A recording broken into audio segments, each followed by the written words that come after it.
Quinto domingo del tiempo ordinario, ciclo B, 7 de febrero del 2021. Marcos capítulo 1, versículos 29 al 39. En el primer punto meditamos: Jesús salió de la sinagoga, fue con Santiago y Juan a casa de Simón y Andrés. La suegra de Simón estaba en cama con fiebre y se lo dijeron de inmediato. Él se acercó, la tomó de la mano y la hizo levantar. Entonces ella no tuvo más fiebre y se puso a servirlos. El tema de la existencia miserable del hombre al que se refiere la primera lectura de hoy resurge de algún modo en el pasaje evangélico, pero no en forma de reflexión, sino en forma de realidades concretas y empíricas. Encontramos allí una especie de muestra de esas cosas que hacen sufrir al hombre, haciendo que su existencia, como decía Job, sea similar a la de un esclavo. Sobre todo enfermedades.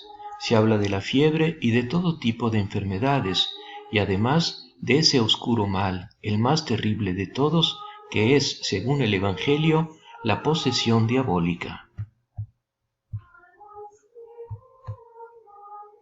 El pasaje del Evangelio de hoy se considera unánimemente como el relato fiel recogido de la voz de Pedro, en cuya casa en parte tuvieron lugar los acontecimientos de un día de Jesús durante su primer ministerio en Galilea. Deducimos que la jornada de Jesús consistió normalmente en un entrelazamiento de la atención a los enfermos, la oración y la predicación del reino. En efecto, el pasaje evangélico nos habla no sólo de las curaciones realizadas por Jesús, sino también de su oración antes del amanecer en un lugar solitario y de su predicación por los pueblos de los alrededores. Con palabras que nos son familiares, podríamos decir que este evangelio nos habla de evangelización y promoción humana.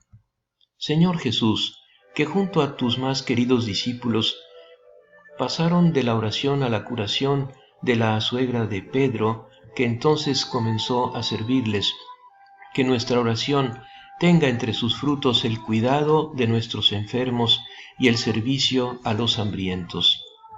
En el segundo punto meditamos: al atardecer, después de ponerse el sol, le llevaron a todos los enfermos y endemoniados, y la ciudad entera se reunió delante de la puerta. Jesús curó a muchos enfermos que sufrían de diversos males y expulsó a muchos demonios, pero a estos no los dejaba hablar porque sabían quién era Él. El punto de partida es precisamente el de la experiencia que Job nos recuerda de todo corazón. La vida del hombre en la tierra es un trabajo duro, es una batalla, fuera y en su cuerpo. Enfermedades, dolores, hambre, muerte. En el interior, el desánimo que puede llegar a maldecir el día del nacimiento. Dios no quiere esta situación, no es original. Lo que debe ser el hombre, según el plan original de Dios, es otra cosa. Es el hombre hecho poco inferior a los ángeles, coronado de gloria y honor, a quien todo está sujeto en el cielo, en el mar y en la campaña. Entonces, ¿por qué este abismo entre nuestro debería ser y nuestro ser? La Biblia responde: pecado. Esta respuesta no contrasta con la que nos da la crítica social, que nos ha acostumbrado a ver en muchos de los males que afligen la convivencia humana los efectos del acaparamiento injusto, la opresión de los pobres, la explotación de los más débiles, la falta de reparto equitativo de bienes y servicios, en lugar de los efectos de un pecado original remoto. No es en contraste, porque esas cosas para nosotros los creyentes se derivan precisamente del pecado y son pecado. Si la salvación del hombre consistiera en un puro retorno a la condición paradisíaca, bastaría con eliminar el sudor y el dolor del mundo, con todo lo que estas palabras implican. En otras palabras, la promoción humana sería suficiente, y de hecho, ¿cuántos proyectos de elevación humana van precisamente en esta dirección, especialmente los que desconocen a Dios? El hombre, se dice, originalmente era bueno y saludable, La sociedad, creando desigualdades entre el hombre y el hombre, lo ha hecho malvado o esclavo, es decir, opresor u oprimido, pero en ambos casos infeliz. La salvación, por tanto, estaría detrás en la destrucción de las superestructuras y en el retorno al estado de igualdad original, en la igualdad de derechos según Rousseau, o en la igualdad de los bienes de consumo, Marx. Pero para el creyente, la salvación es hacia adelante, no hacia atrás. No consiste en volver a entrar en el paraíso perdido, sino en entrar en el reino de Dios anunciado por Cristo. No es una restauración de lo antiguo y lo natural, sino una renovación para mejorar. De repente, la promoción humana adquiere un significado completamente diferente para nosotros. Esta está en función del reino, es preparación evangélica, es decir, levantar al hombre para que sea capaz de entrar en el reino de Dios. Por tanto, no puede ser sin evangelización. Además, es una construcción indirectamente del reino de Dios mismo, porque como la gracia presupone la naturaleza, la realización del reino presupone la realización humana. Los cielos nuevos y la tierra nueva no carecen de una conexión íntima con esta tierra y con estos cielos, incluso si se nos escapa la naturaleza precisa de esta conexión. El esfuerzo de promoción humana debe preparar la materia para el reino de los cielos. Así, la redención corona, no anula, la creación. Esta conexión entre la promoción humana y la evangelización la podemos ver reflejada en el propio relato evangélico de hoy, como además en muchas otras páginas del Evangelio. Jesús sana a los enfermos y juntos predica el reino, multiplica el pan material y promete el pan del cielo. Promueve evangelizando y evangeliza promoviendo. La salvación de la enfermedad y el hambre es la premisa y el signo de la salvación más profunda y total que se logra al creer en el Evangelio. El Evangelio usa el mismo verbo, sozo, tanto para indicar la curación del cuerpo, curar, como para indicar la liberación del alma, salvar. Cristo y sólo Él puede hacer al hombre sano y salvo. En esta vida, inadvertidamente, en forma de signo, promesa y esperanza, en la vida eterna de forma plena y definitiva. El tema de evangelización y promoción humana no termina en trazar de manera estática su relación mutua. Se trata de ver qué significa dinámicamente en relación con la praxis una cosa para la otra, en particular, qué significa el Evangelio para la promoción humana y la acción de Cristo para la acción de la Iglesia. La obra de la redención de Cristo tiene por su propia naturaleza la salvación de los hombres como meta, pero también abarca el establecimiento de todo el orden temporal. Por tanto, la misión de la Iglesia no es sólo llevar el mensaje de Cristo y su gracia a los hombres, sino también animar y perfeccionar el orden temporal con el espíritu evangélico. Espíritu Santo, que eres el amor entre el Padre y el Hijo, te rogamos, da salud a muchos enfermos y la libertad a todos los que están bajo el yugo de Satanás y del pecado. Que sepamos colaborar con Cristo en las obras de misericordia que hay que realizar en este día y a lo largo de nuestra vida. En el tercer punto meditamos. Por la mañana, antes que amaneciera, Jesús se levantó, salió y fue a un lugar desierto. Allí estuvo orando.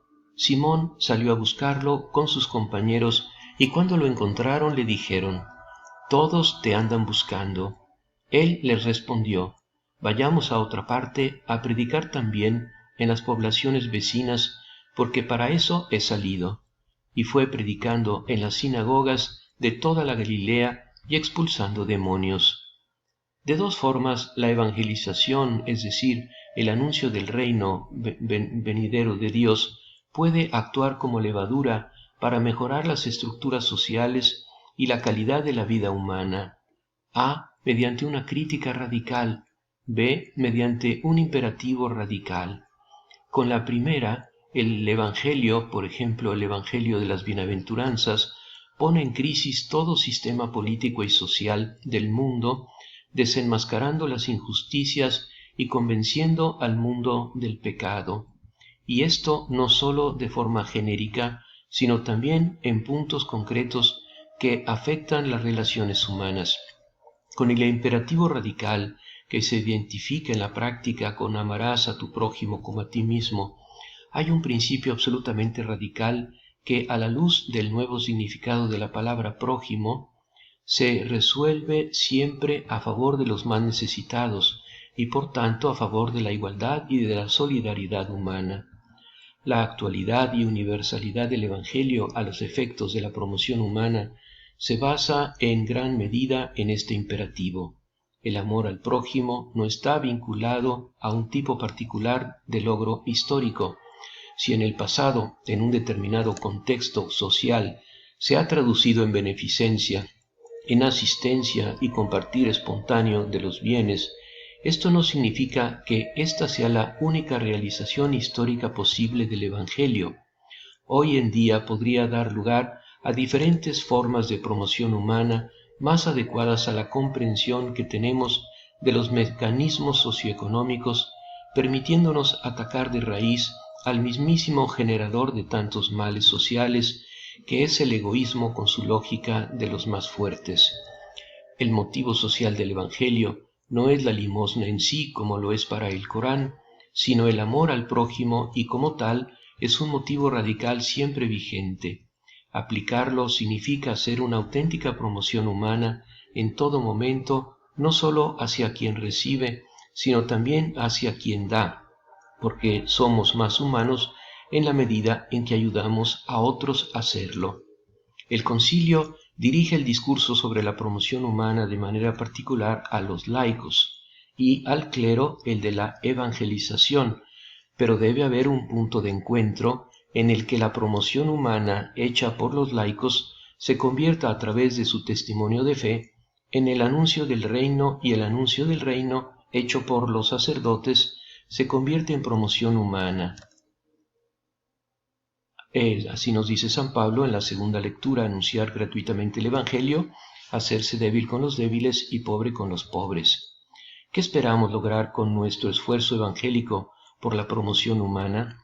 ¿Será acaso que la vida del hombre en la tierra ya no sea un trabajo duro y un soplo, sino, como dicen, una fortuna?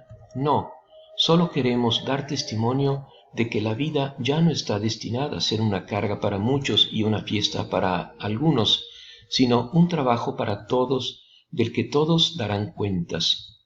Por lo demás, no olvidemos que en el Evangelio también está escrito, y nos recuerda la antífona de la comunión de esta misa: bienaventurados los que lloran, porque serán consolados. María, Reina de los Apóstoles, concédenos la gracia de prepararnos bien con la oración y la formación para la evangelización de nuestro mundo. Haz que, junto con tu Hijo Jesucristo, tengamos un corazón compasivo, dispuesto a amar y servir en la promoción integral del hombre, para gloria de Dios Padre. Amén.